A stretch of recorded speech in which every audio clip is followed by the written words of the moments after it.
میرا سوال یہ ہے کہ جو آج کا الیکٹرانکس کا کاروبار ہے، نقد اور آسان قسطوں پہ جو کاروبار ہو رہا ہے، یہ اسلامک پوائنٹ آف ویو سے جائز ہے یا نہیں جائز ہے؟ یہ جو بجلی کی مشینیں، ٹیلی ویژن قسطوں پہ بھی اور نقد بھی، یہ جائز ہے یا نہیں؟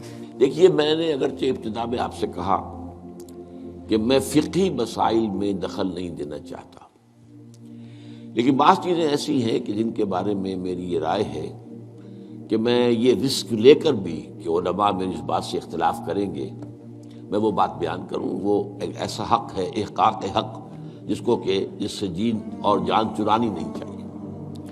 میرے نزدیک یہ معاملہ کہ یہ گلاس اگر آپ نقد خریدتے ہیں تو 10 روپے کا ہے، اور 1 مہینے کے بعد اگر آپ پیسے دیں گے تو پھر 11 روپے ہیں۔ میرے نزدیک یہ سودی معاملہ ہے،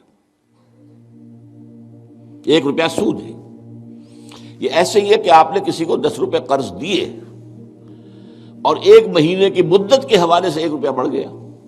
سود اور کس کو کہتے ہیں؟ لیکن بدقسمتی سے فقہ حنفی کی روح سے یہ جائز ہے،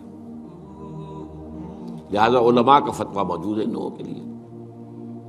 اب سود کو کس طرح کیا گیا ہے؟ سرکموینٹ کرنا جو ہے سود کو۔